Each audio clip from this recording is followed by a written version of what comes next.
Okay, so I have wanted to make a video kind of going through it for one, if anybody has ever had any questions and, like we're afraid to ask, hopefully I can answer them here. And then for the people that have went through what Lucas and I had to go through with Nélia, there's not enough information out there, and I just kind of want to try to help. So, from the very beginning, I actually had a miscarriage right before I got pregnant with Nélia.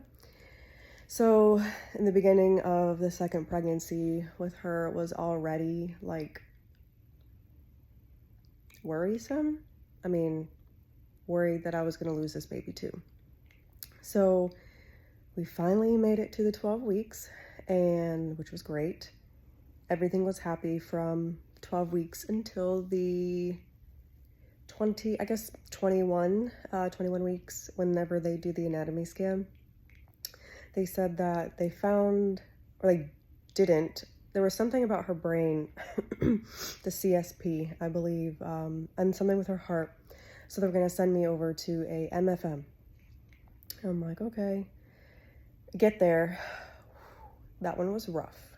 The MFM pretty much was just like, prepare for a funeral because your baby's going to die. We believe that she has trisomy 18, and those babies, they don't make it to term. Like, they were at that point it sounded like they were going to give me the option to terminate if I wanted, which that was not ever an option for us ever. So it was rough hearing that from somebody, and then, wanting the doctors to be wrong, obviously, praying for the doctors to be wrong. And this is like where it started, where it was just nonstop doctor appointments after doctor appointments. Now, I did go to see a second opinion in St. Pete, but this doctor, now she actually said that she saw the CSP and her hands were open, whereas I guess their hands are closed most of the time. If they have trisomy 18, it's like a indicator, but her hands were open, both of them. But she was still like really, really small, and she still believed that she was still a trisomy 18 baby. So at that point, I actually did do the blood work, and it came back with like 91%, I think, of a possibility that she could have trisomy 18. So we're a praying family on both sides and in this household. So just prayed and prayed. There was a lot of prayer. So even the second doctor's appointment with the MFM, it got a little bit better as time went on. It was like, okay, now your baby's still alive. She may not die in the womb, but she's not going to make it long after that. I mean, it was just the whole time just preparing, that she's just not going to make it. She's not going to make it. She's not going to make it. I ended up seeing a cardiologist for her as well. And towards the end, she seemed to have been growing. And the concerns with her heart, the cardiologist wasn't all that concerned. A lot of babies have a hole in their heart that they generally close up not too long after they're born, and I think it could take up to 3 years, but they're normally just fine. But January rolled around, and I was actually hospitalized because she wasn't moving like they wanted her to. I remember I went in, and her heart rate dropped, and I had 3 nurses rush in, flip me over, and I'm texting Lucas, hey, if her heart rate stays down for 7 minutes or more, they're going to rush me in for an emergency C-section. So yeah, I was there for about a week. And the first night I was woken up almost every single hour. Her heart rate was dropping. But it would always come back up. It would drop and then come back up. But still, I mean, it was pretty scary. By the end of the week, I mean, we had seen so many doctors. They had come in and said so many things. And we really just couldn't take it anymore.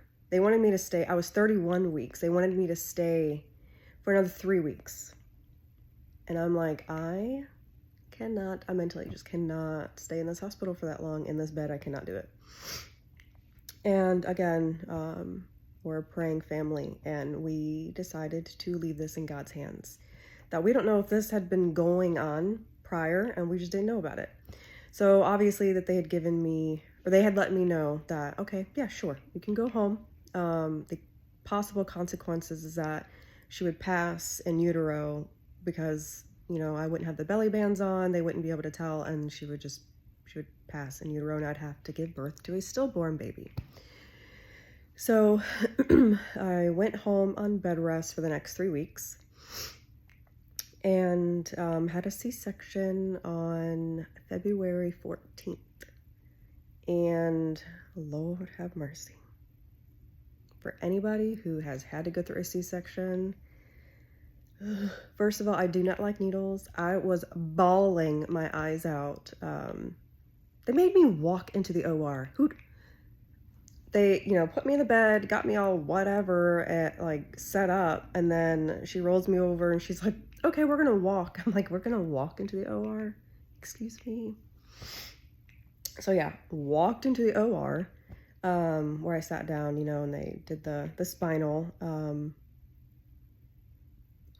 then you could actually feel literal hands inside your body. That is just really, really, really weird. But anyways, so we heard the cry, which was obviously amazing. Nobody knows, you don't know until it happens. And the doctor was actually surprised.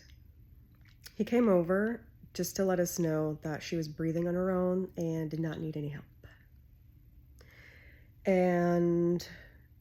But of course, so she was born 3 pounds, 6 ounces. So she had to go to NICU. We could not take her home. She had to be at least 4 pounds, they said, for us to be able to take her home. So she was in NICU, and she looked like a normal baby. A lot of trisomy 18 babies, now if you look them up, it is terrifying. And throughout the months that I knew or was aware that there was a possibility that she could have trisomy 18, I'm a researcher. Lucas is not. And I went down a rabbit hole. There are also Facebook groups that you can join to inform yourself and for support. She looked like a normal baby.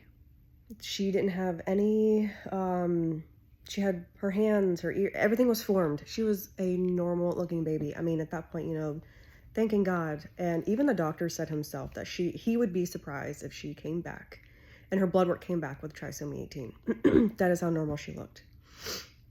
So everything was fine. They were like, she just has to gain weight. She just has to be 4 pounds, and then you guys can take her home.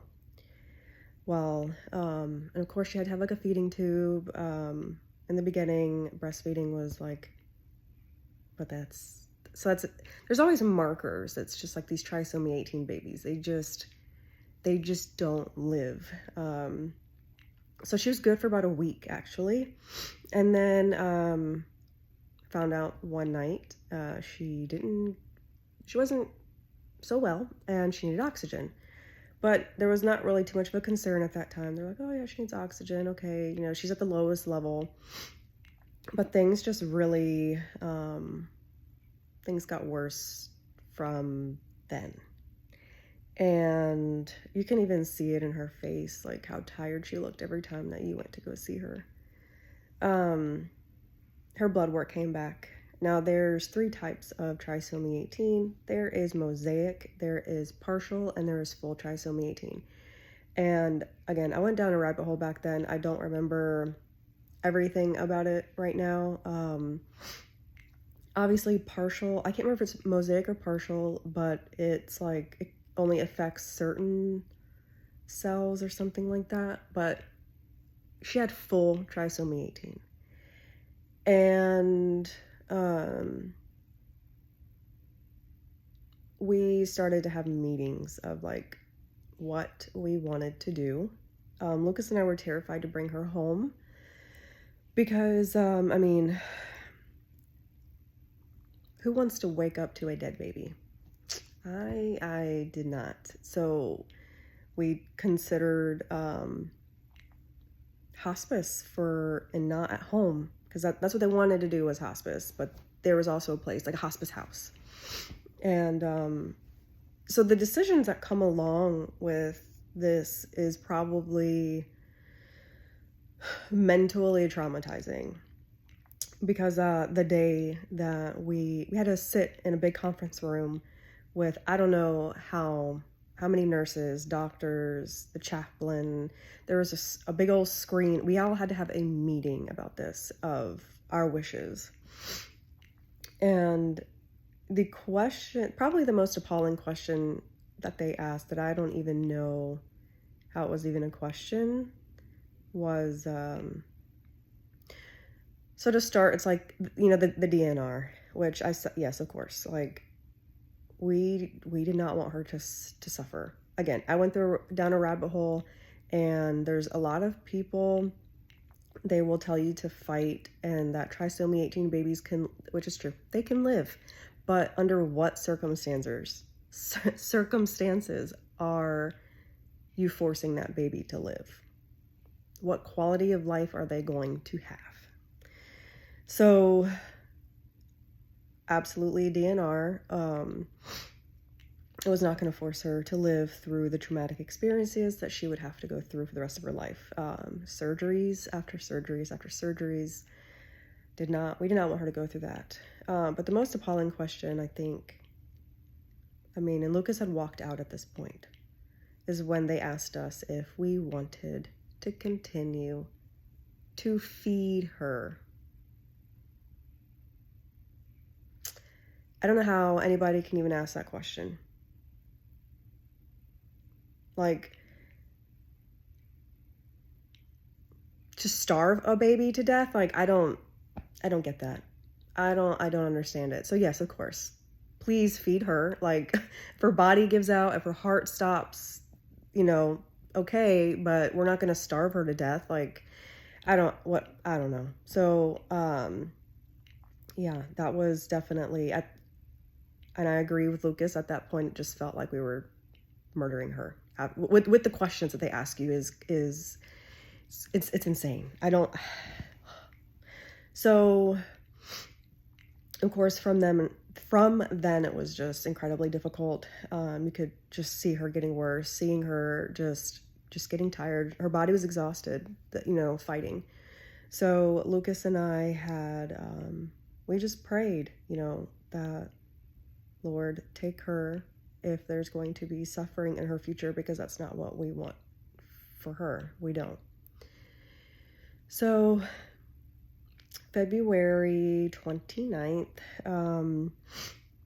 I also had complications. Who else has plants in their house and causes these gnats? I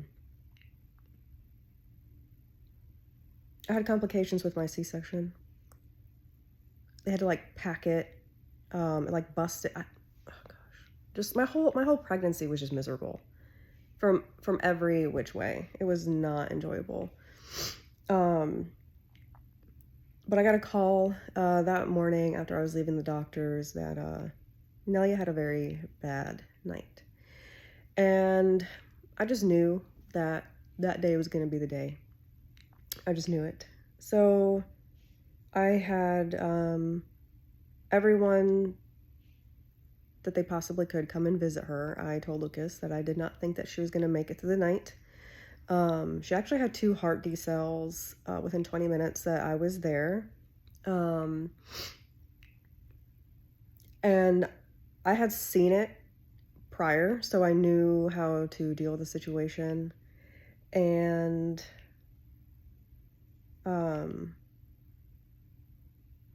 later that afternoon, more evening, it was like 4:30-ish, not even 5 o'clock.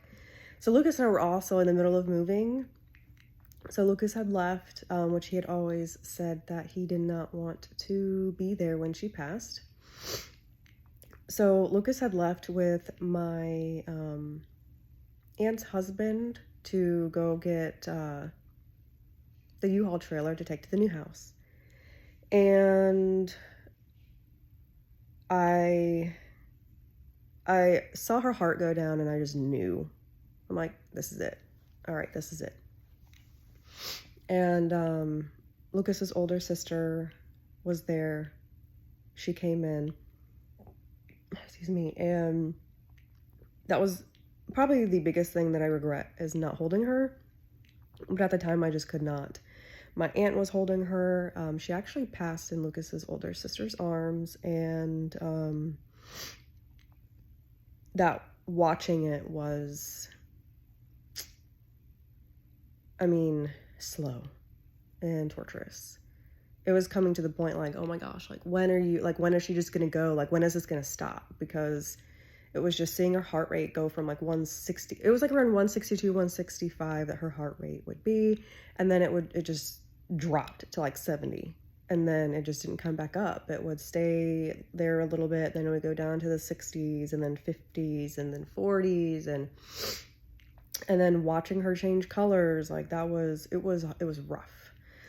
I am glad that that Lucas was not there to watch it. I don't know how he would have handled it. Because again, I did the research, and I don't want to say I prepared myself, but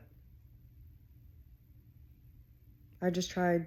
We obviously prayed that this was not going to happen. There's other personal situations that we were in, things that had happened within the family. There was for a certain time that we did not think that this was going to happen, that we were going to be blessed with a perfectly normal baby. We do believe that God does everything for a reason, so I don't understand why this happened to us. But I just wanted to share the story. This is like in a nutshell. In a small nutshell. I did not go through I've made a video like this before, 2 other times actually, and they've been well over 30 minutes.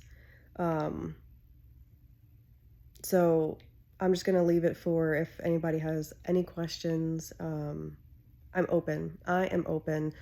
Lucas and I are at peace. She's in the best possible place that she can be. She is not suffering, and we're happy about that. Now, something I forgot that I wanted to mention is they say that this is so rare. I don't know how rare this really is, because since then I have come in contact with multiple women that have went through the same thing. And just 2 weeks ago, I have an older friend. She's not old. I've just known her for like 15 years. And we don't really talk, and I don't know what happened. She posted a story on Facebook, and we just started talking, and we didn't really broadcast that Nélia had passed, so there's still a lot of other people that think that we have a child, a living child here on earth. And when she's like, oh, congratulations, I'm like, oh, actually, this is, she passed.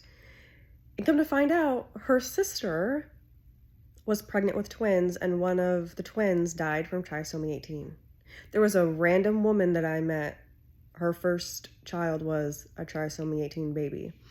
My mom's like friend of a friend, like, just why are we not hearing about it? Like, why are they not? I don't know.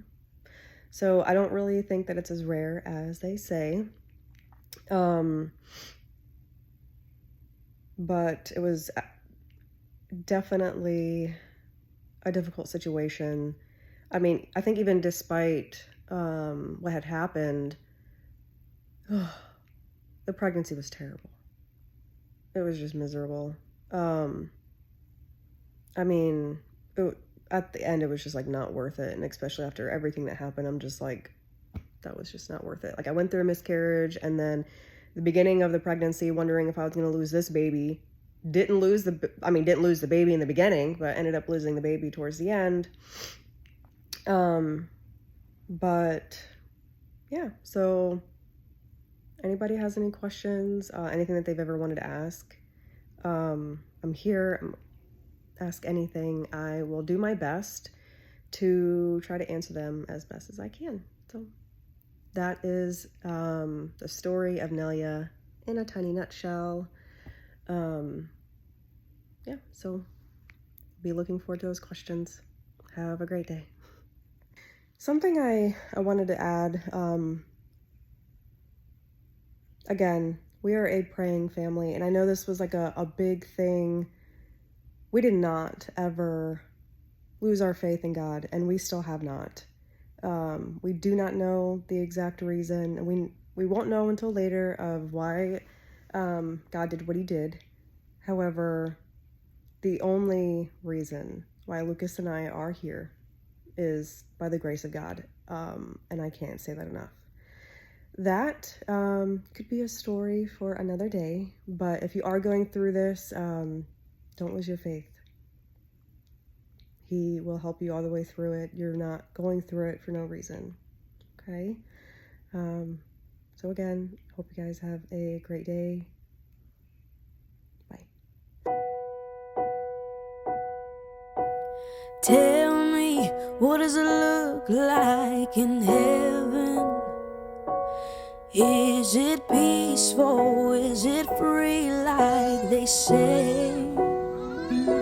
And does the sun shine bright forever? Have your fears and your pain gone away? Nélia, open your eyes for 'Cause here on earth it feels like everything good is missing since you left. And here on earth everything's different. There's an emptiness. And oh, I hope you're dancing in the sky.